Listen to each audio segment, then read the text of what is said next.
that find its way into you all's professional endeavors? I mean, you both are influencers. You both have strong online strong online presences, personas, platforms, and all the other P's, right? And so my question is, if Choyce, if you're doing something and you see mom do something and you're like, Mom, I don't think that was good. You shouldn't have done that. Like, how do you all, give each other, insight into what you post and how you post, or do you at all? Or is it like, oh, you look online and say, oh, Mom, you did that? Really? Okay.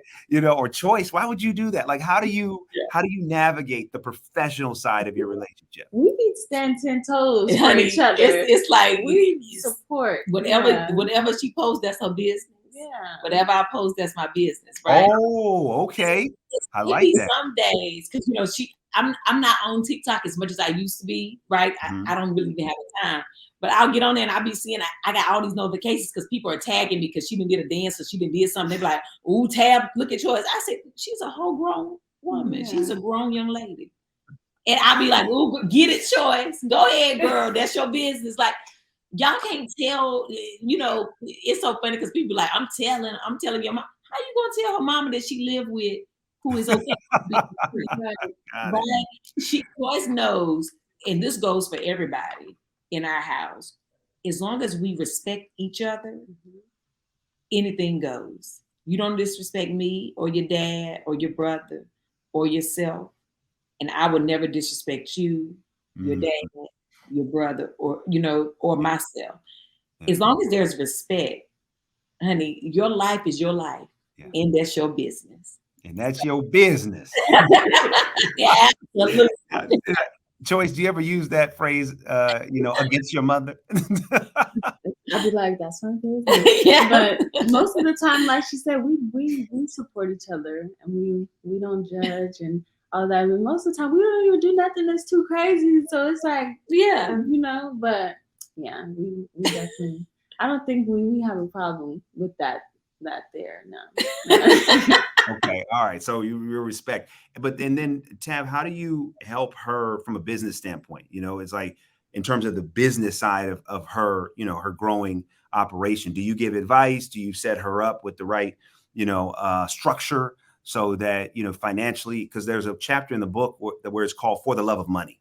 Mm-hmm. And I talk about, not only do I talk about it, but you hear my great aunts talk about how they have squandered money over the years. Ooh. And I feel like I'm gonna get on my soapbox. But I feel like in the Black community and our families, we don't talk about wealth management. We don't talk about how to manage money. A lot of times we get it and we spend it. And and I've been guilty of that too. When I've gotten money, didn't know what to do with it. I'm, gonna go spend it on this and spend it on that. And then all of a sudden you look up and say, wait a minute, where did that check go? Man, I didn't know that was all that expensive. And in this particular chapter, you hear my aunts talk about, some of them have a house full of clothes, but don't own the house. Yep. And spending so much money on these different things, but there weren't really strong money lessons that were passed down from their parents to them and from them to us. And for me personally, I've had to figure out how to navigate finances because there was no teaching. And so the chapter is really about almost a cautionary tale. Of hearing that we, do need to be better with our resources. And we do need to try to pass along some advice to the younger generation on how to navigate money as they come into it. Have you all had those conversations, or have you helped her in that regard, especially as she is, growing in prominence as an influencer? Absolutely. Right. I grew up with my mom would tell me, you don't want to mess your credit up, but she wouldn't tell me how I would mess my credit up, how I could, right? She wouldn't give me all of the pieces. My daddy would say, you need to save your money, but he wouldn't necessarily know how to teach me how to save the money, right? It was a different mentality. And of course, the world we're living in now is night and day to that world. Yeah. So as I started to obtain wealth and my finances changed, you know, I have always been very much so, you know, if I get money, because I've had a little bit of money in the past and then didn't have nothing to show for it, right? I was that person who bought a Mercedes before she bought a house, right? That was her back in the day. You know what I'm saying? Had clothes in an apartment with the Mercedes. Dumb, all right? Doing things that just was not smart. And so I had always made a promise to God, God, if you bless me again with money, I promise you I'll do right by you. Amen. So when I started to, you know, obtain, you know, well, the first thing was, let me pay off all my debt. Yeah. Everything. Before I buy a piece of anything, this debt gonna be paid off. I want to be free. And so with her, with Choyce, when she started making money, you know, the first thing I did was I was like, okay, now you got to have a financial advisor as well. So she has the same financial advisor. We have the same one that every week she gets a report. We look at it. She can see her numbers. She can see how much money she makes. She can see how much money she spent. Right. Choyce is about to be 21. I told her, listen, I ain't in no rush for you to move out. I know you want to move out and you have your own thing. And she was looking for apartments a couple months ago. And I said, listen, I think it's great. Now, mommy, the other part of me was crying because I said, Lord. Right. But what I told her, I said, I know your friends and things are getting apartments and that's great, but you are in a better situation where you could actually go and buy you a condo. So now you can be a homeowner by the time you're 21. There you go. And so now she actually just put her first offer in on a house yesterday. Congratulations. Okay. So we got to wait to find out how it turns out. Right. So, but it's little things like that I'm trying to teach her. And she starts to do her own research now because of that.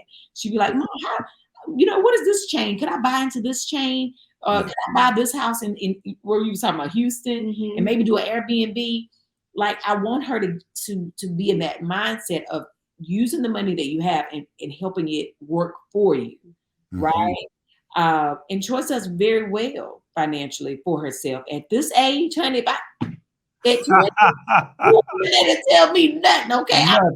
The Lord knew I wasn't ready, okay? Because I'd have had nothing right now. I'd have nothing. Right. When she had the 20. But it's so important for me and my husband. That's something because we have been broke, okay? And so we want to make sure that she understands that how to take care of her money, how to manage money, even with her, you know, her car, how to build her credit with her credit card, like all of this. This is how you build your credit. And anytime she knows, she'll ask me, oh, okay, Mom, so what we doing this? Now she about like her daddy with the taxes, though. She's like, now why we gotta pay them again? Listen, oh, well, you know, we all want to know why we gotta pay them that. Right. Okay. Well, you're gonna find out if you don't. You get that answer. Exactly. I'm gonna do it. But yeah. But yeah, it's definitely something we stress and that we provide her, you know, insight on and help give her the knowledge for that. It is mandatory. And Choyce, how do you take that knowledge? Do you welcome it? Do you appreciate it? Yes, I welcome it, appreciate it, use it, all of it. I need it because they don't teach you stuff like this at school.